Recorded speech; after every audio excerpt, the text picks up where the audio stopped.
하나님의 말씀 봉독하겠습니다. 오늘 말씀은 사도행전 9장 3절에서 7절 말씀입니다.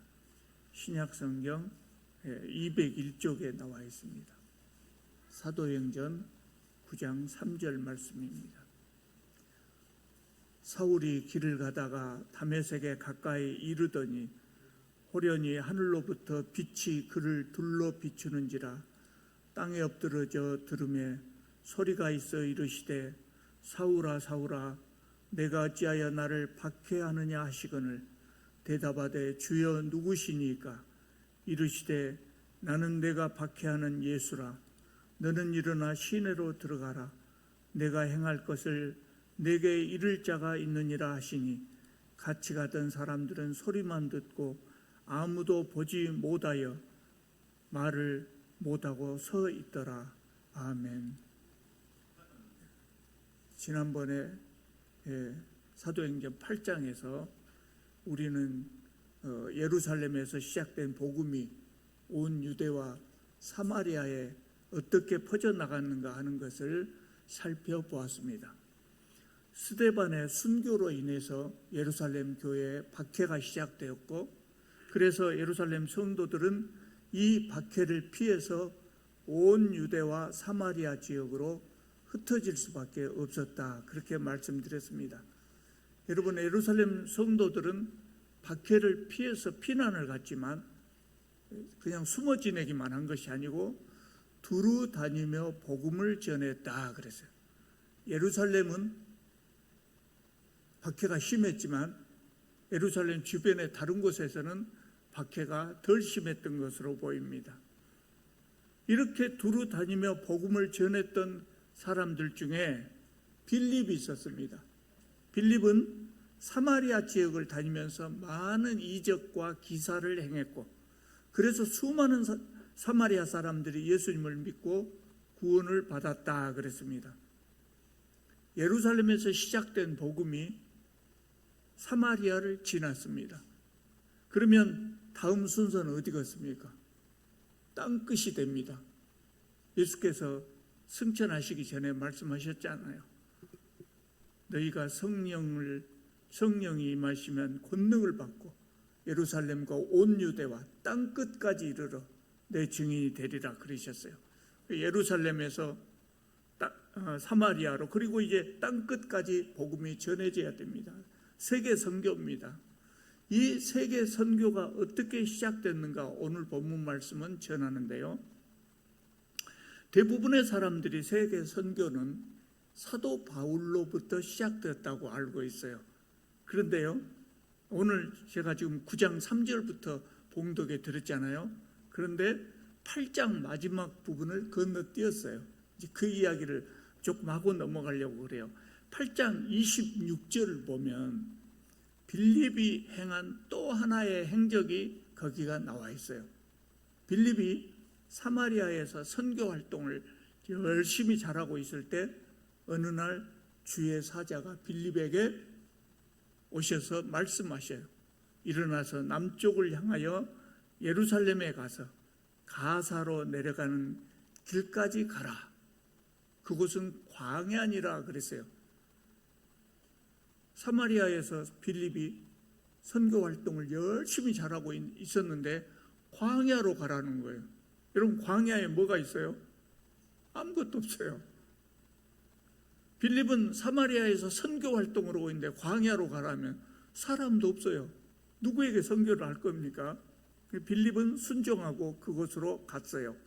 그때 그곳에 누가 있었냐면 에티오피아 여왕의 국고를 맡은 관리, 채무부의 최고 관리가 그가 있었단 말이에요. 요새로 말하자면 채무부 최고 관리가 그가 있었어요.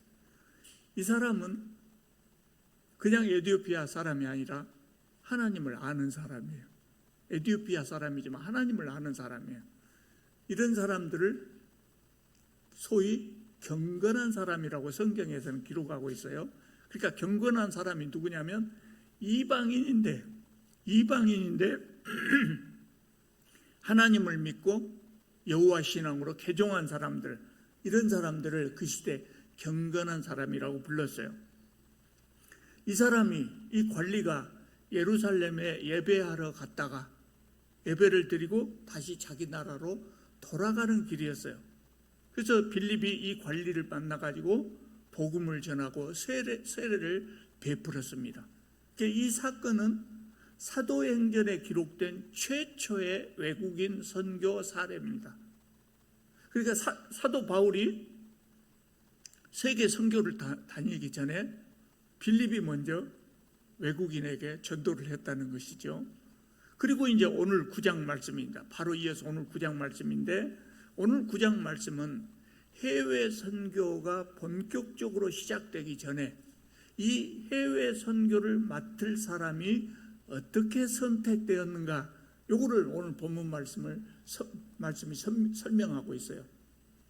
그 사람은 인류 역사상 가장 훌륭한 기독교인이라고 말할 수 있어요. 또 예수님의 가장 충실한 제자였고 가장 위대한 신학자였던 그 사람이에요. 누굽니까? 사도 바울이라. 사도 바울. 바울은 본래 이름이 뭐였어요? 사울이라 그랬어요. 사울. 그래서 우리도 성경의 순서에 따라서 사울이라고 부르도록 하겠습니다. 이제 사도행전 좀 읽다 보면 바울로 이름이 바꿔져요. 이제 그때까지 사울이라고 이름을 부르겠습니다. 성경이 그렇게 나오니까. 사울은 어디서 살았어요? 예루살렘에서 산 사람이 아니에요. 원래 이 사람은 헬라파 유대인입니다. 디아스포라 유대인이라는, 무슨 말이에요? 외국에서 나고 자란 유대인이지만 이스라엘 땅에서 나고 자란 것이 아니라 외국에서 나고 자랐다고요. 외국에 이민 가서 살았던 사람이에요. 그래서 사울이 태어난 지역이 어디냐면 길리기아 지방에 있는 다소라는 도시에 살았어요. 다소는 지금으로 말하자면 튀르키예 남부 해안 지역에 있는 도시예요. 다소는 헬라 문명이 활발하게 발달했고 또 스토아 철학이 왕성해서 소아시아의 아테네라고 불리었던 그런 도시였어요. 여러분, 소아시아가 어디입니까? 소아시아는 튀르키예, 그전엔 터키라고 했죠. 터키 그 반도를 소아시아라고 합니다. 그러면 조금 여기서 이상하게 느껴진 것이 있어요. 지금 튀르키예 사람들이 살고 있는 그 지역에 무슨 스토아 철학이 있었는가, 그렇게 생각할 수 있어요. 그리스 철학이잖아요. 스토아 철학이 그리스 사람들로 인해서 만들어진 철학인데, 튀르키예 사람들이 산 그 땅에 무슨 스토아 철학이 있었냐, 그렇게 생각할 수 있어요. 그런데 그 시대의 이 소아시아 지역은 지금의 튀르키예하고 전혀 다른 사람이 살고 있었어요. 지금의 이 튀르키예 사람들은요, 그때 사도 바울이 살았던 시대에 소아시아에 살지 않았어요. 튀르키예 사람들이요, 소아시아 땅에 단체 이민을 가서 살았는데, 그때가 언제인지 아십니까, 여러분? 대략 서기 1000년쯤. 그러니까 사도 바울이 살았던 시대로부터 1000년 후에 터키 사람이 그쪽에 이주해 와갖고 살았어요.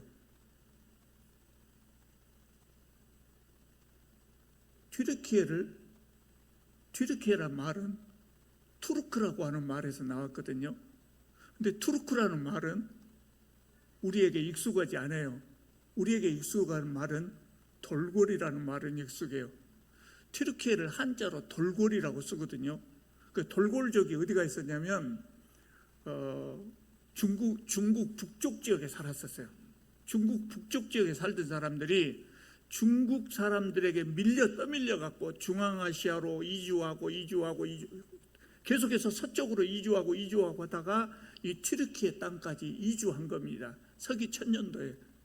그러니까 그 전에 사도 바울이 살았던 초대교회 시대에는 그 소아시아 땅이 그리스 문명 지역이었고 그리스 사람들하고 비슷한 사람이 그 땅에 살고 있었던 거예요. 그러니까 그리스 땅하고 지금의 터키 소아시아 땅은 거의 붙어 있어요. 거의 가까이 붙어 있어요. 가운데 바다가 이렇게 놓여 있기는 하지만 거의 붙어 있어요. 그러니까 그리스 사람들이 소아시아에 왔다 갔다 하면서 그렇게 살았던 것이죠. 사울은 로마 시민권을 가진 사람이었습니다. 다소에서 살았지만 로마 시민권을 가졌어요. 당시에 다소에서 로마 시민권을 획득하려면 돈이 엄청나게 많이 들었다 그래요. 그 돈이 얼마나 많이 들었냐면 성인 노동자가 2년 동안 벌어야 모을 수 있는 그런 돈이 필요했다고요. 돈이 있어도 아무나 쉽게 시민권을 얻을 수는 없었고 상당한 사회적인 신분이 갖추어진 사람만 얻을 수 있었다고 그래요. 그것으로 미루어 보면 사울의 집안이 어떤 집안이요? 상당히 재력도 있고 또 명성도 있었던 그런 집안이었던 것 같아요. 사울은 그런 집안에서 나서 자랐어요. 그리고 다소에 좋은 학교가 많이 있었지만 아버지의 뜻에 따라서 일찍이 예루살렘에 가서 유학을 했어요. 그래서 뭘 배웠냐면 가말리알의 문화에서 율법을 공부했어요. 그러니까 지금으로 말하자면 사울은 자기가 살고 있는 그 지역을 떠나서 다시 자기 고국으로 돌아간 거예요. 고국에서 가장 좋은 법과대학을 다녔다. 지금으로 말하자면 그렇게 말할 수가 있어요. 사울은 예루살렘에 유학을 가서 매우 엄한 이 유대교 관습에 따라서 교육을 받고 자랐어요. 그래서 사울은 자기의 그 유대적인 전통을 매우 자랑스럽게 여겼어요. 그러니까 자신을 소개할 때 나는 히브리인 중에 히브리인이고 바리새인 중에 바리새인이었다. 이렇게 소개를 해요. 그 얼마나 자기의 그 율법적인 배경, 율법을 공부했던 그 배경을 자랑스럽게 여겼는가 우리가 알 수 있어요. 스데반이 순교했을 무렵에 사울은 율법 공부를 어느 정도 마치고 회당에서 율법 선생으로 있었던 것 같아요. 성경에 자세히 안 나오지만 추정해 보면 그래요.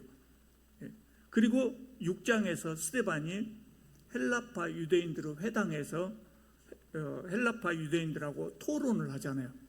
그것 때문에 스데반이 순교를 당하게 됐죠.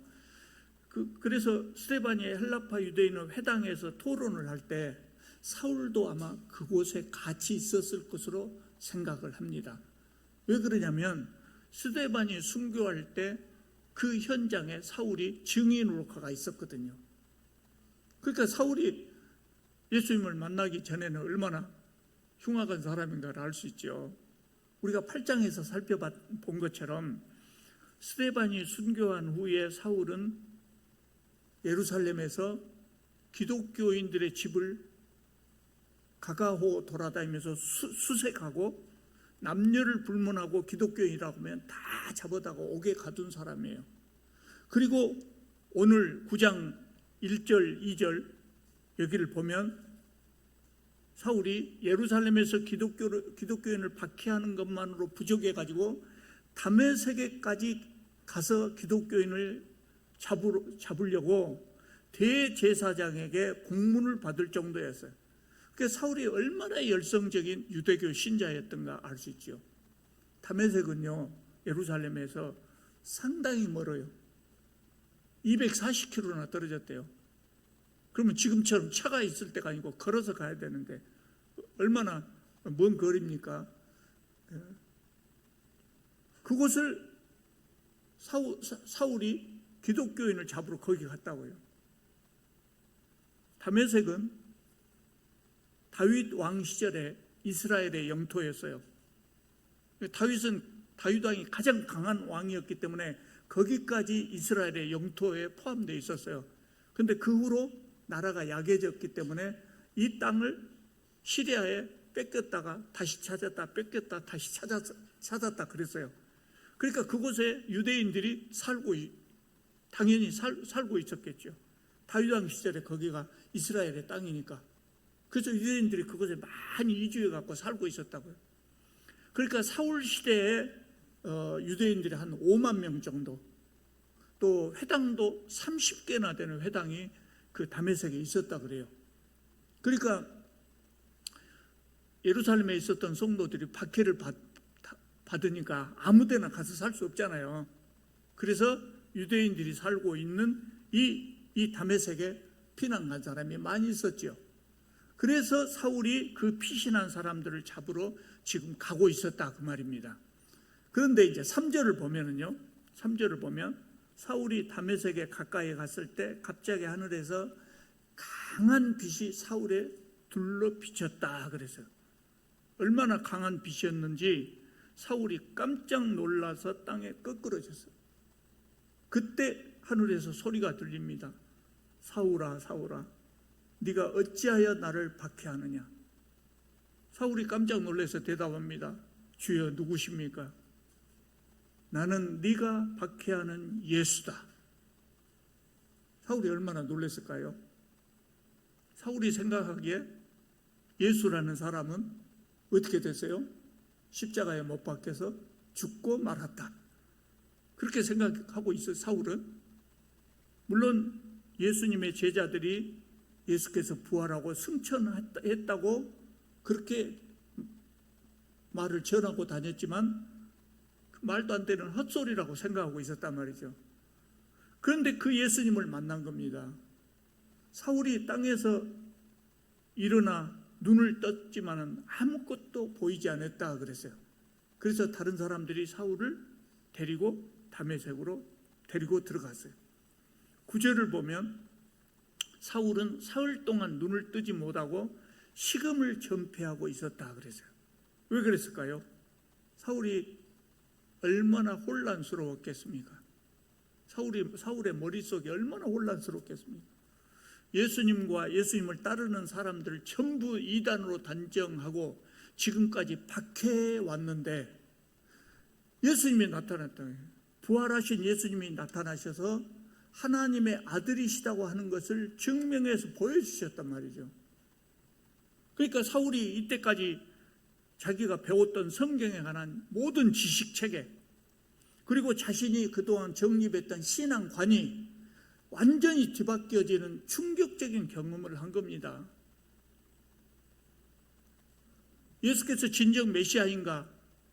사울은 다시 생각할 수밖에 없죠. 예수라는 사람이, 내가 박해했던 그 예수라는 사람이 정말 하나님이 보내신 메시아였던가? 처음부터 전부 다시 생각했을 거예요. 눈이 안 보이는 동안 수만 가지 생각을 했을 거예요. 자신이 그렇게 교회를 핍박했는데 나는 하나님의 벌을 받지 않을까?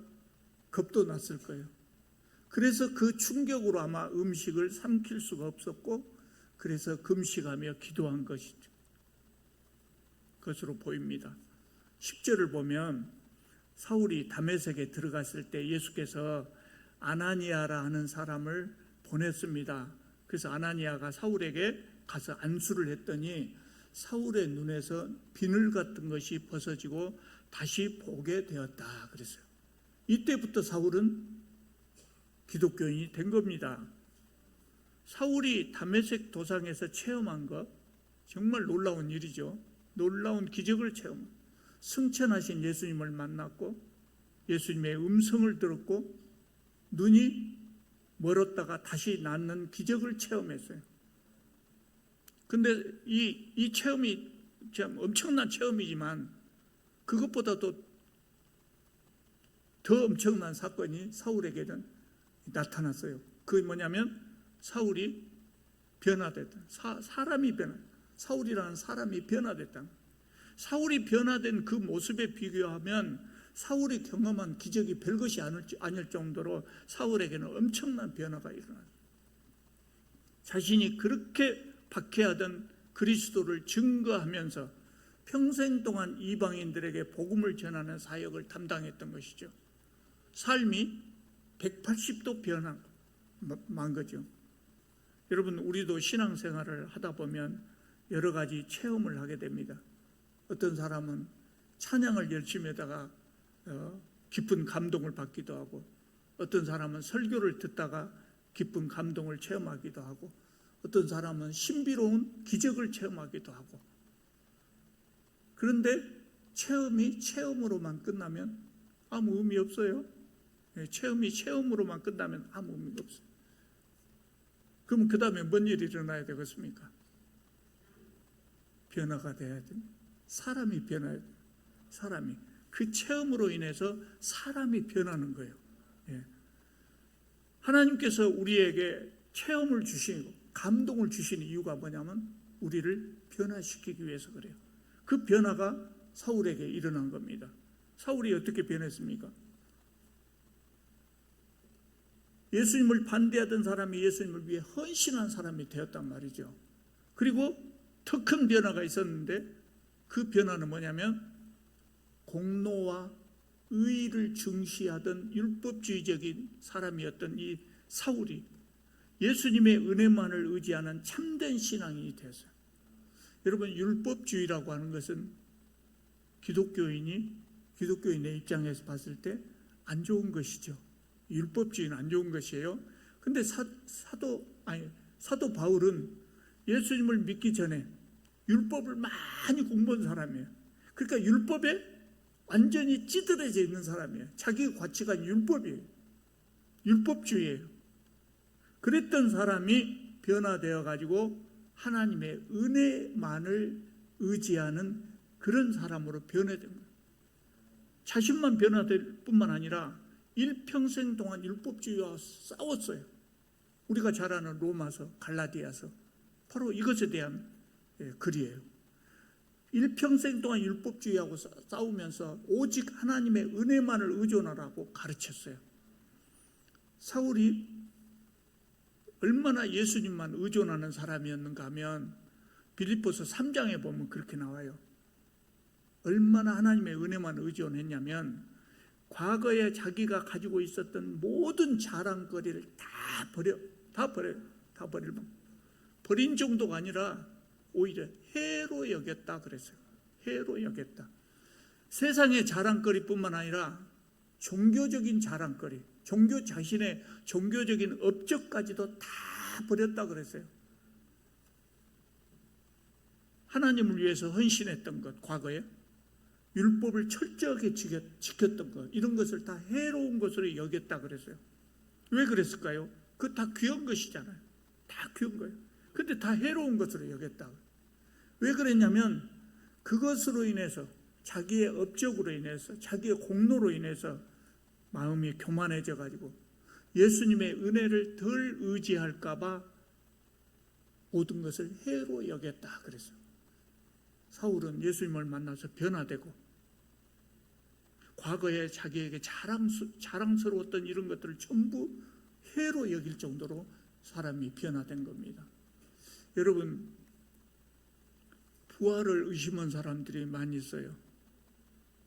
여러분들 중에는 없겠지만 사실은 기독교인 중에도 다 믿겠는데 예수님이 죽었다 살아났다는 것은 좀 믿기가 어렵다. 그런 사람들이 많이 있어요.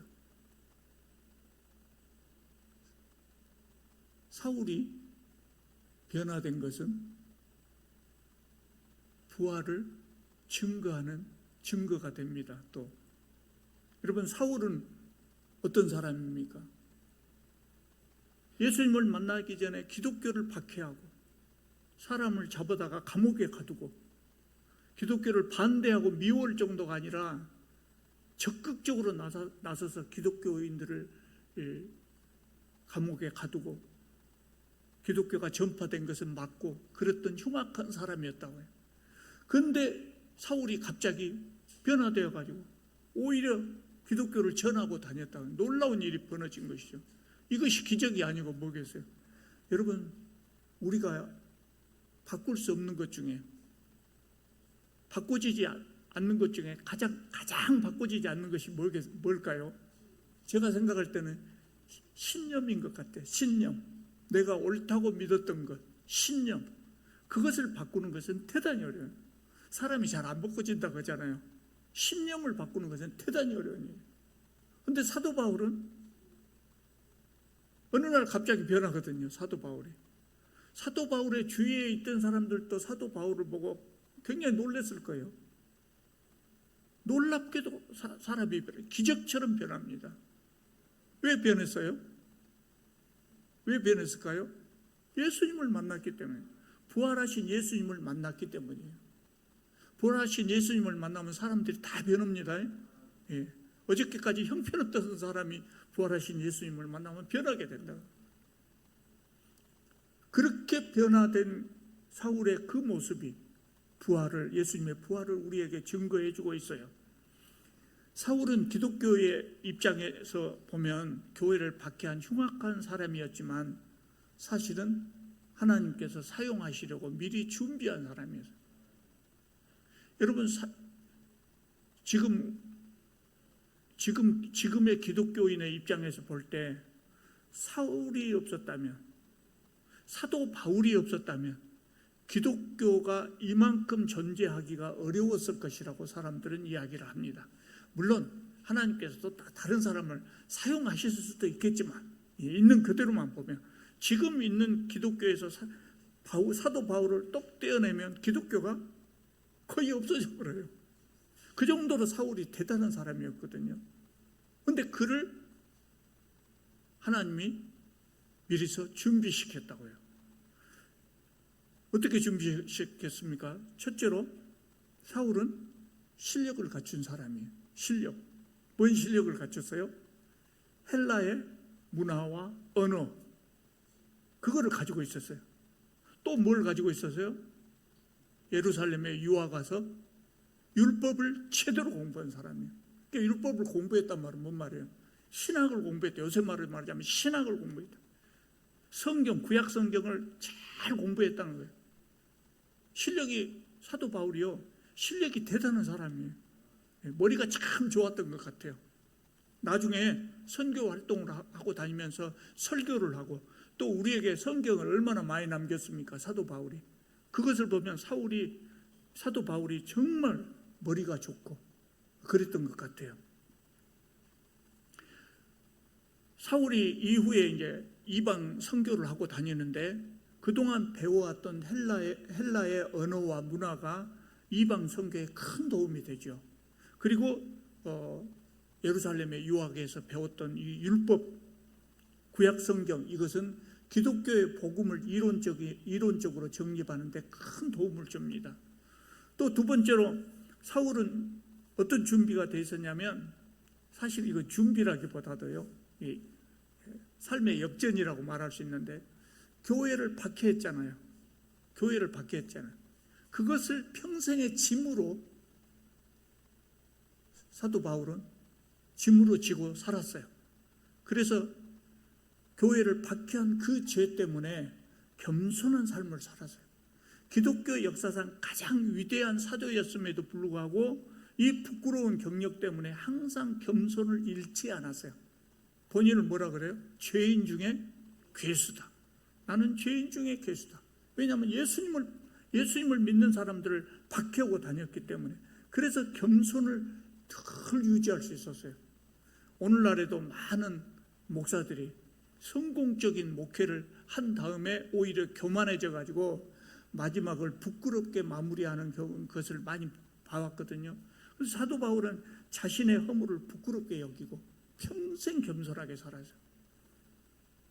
마지막으로 하나님은 사도 바울을 변화시키기 위해서, 준비시키기 위해서 예수님을 만나게 했다.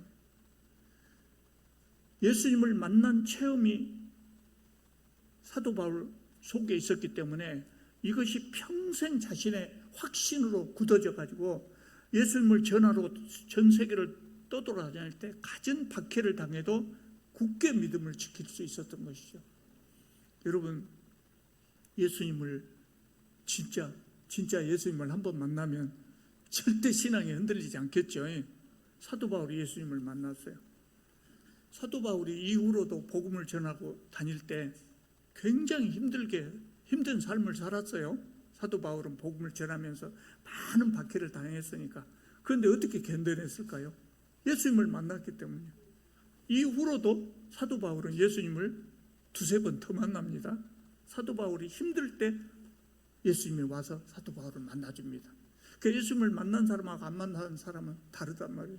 여러분들도 다 만날 수 있기를 바랍니다. 하나님은 전혀 준비되지 않는 사람도 사용하십니다. 사용하십니다. 그래서 베드로는 준비가 됐어요, 안 됐어요?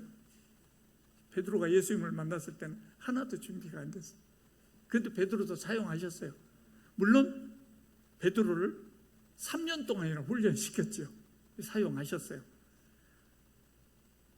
바울은 철저히 준비된 사람이었어요. 그래서 즉시 사용할 수 있었어요. 즉시 사용할 수 있어요. 여러분, 하나님의 쓰임받기를 원하시는 분들, 나는 교회에서 교회의 좋은 귀한 직분을 받고 하나님을 잘 섬겨야 되겠다. 그것을 원하시는 분. 또 나는 세상에 나가서 하나님께서 세상에서 좋은 직분을 주시면 그 직분으로 세상을 바꿔야 되겠다. 그렇게 생각하시는 분들은 어떻게 해야 돼요? 준비를 해야 돼요. 물론 준비 안 해도 베드로처럼 부르실 수 있어요. 그러나 우리의 입장에서는 준비 안 해도 나를 불러주시기를 기대하지 말고 우리 입장에서는 철저히 하나님의 종으로 준비를 해 나가야 돼요. 여러분, 우리가 우리 자녀들을 가르치는 이유가 뭐예요? 자녀들을 가르치는 이유가 뭐예요? 준비시키는 거예요. 지금 준비시키는 거예요. 응? 어떤 사람들은요, 세상의 지식 쓸데없다. 세상의 지식 쓸데없다. 그렇게 말하는 사람도 있어요. 큰일 날 사람들. 세상의 지식 쓸데없다면 국영수도 모르는 사람이 어떻게 목사 돼요? 국영수도 모르고 어떻게 목사 되냐고요. 그렇게 세상의 지식이 세상에 나가서 우리가 세상을 바꾸는데 필요한 지식이에요. 그러니까 우리 자녀들에게 학교 교육도 잘 시킬 뿐만 아니라 뭘 가르쳐야 돼요? 성경도 잘 가르쳐요. 하나님 말씀도 가르쳐요. 하나님 말씀 기초 위에 세상의 지식이 쌓일 때 정말 훌륭한 그런 하나님의 종이 될 수 있는 것입니다. 역사상 가장 위대한 전도자였고 신학자였고 목회자였던 사도 바울. 하나님은 이렇게 미리서 사도 바울을 택하시고 준비를 시켰던 것입니다. 우리도 하나님께서 사용하실 수 있도록 스스로 준비하시고 바울처럼 좋은 하나님 나라의 일꾼들이 다 되시기를 바랍니다. 기도드리겠습니다.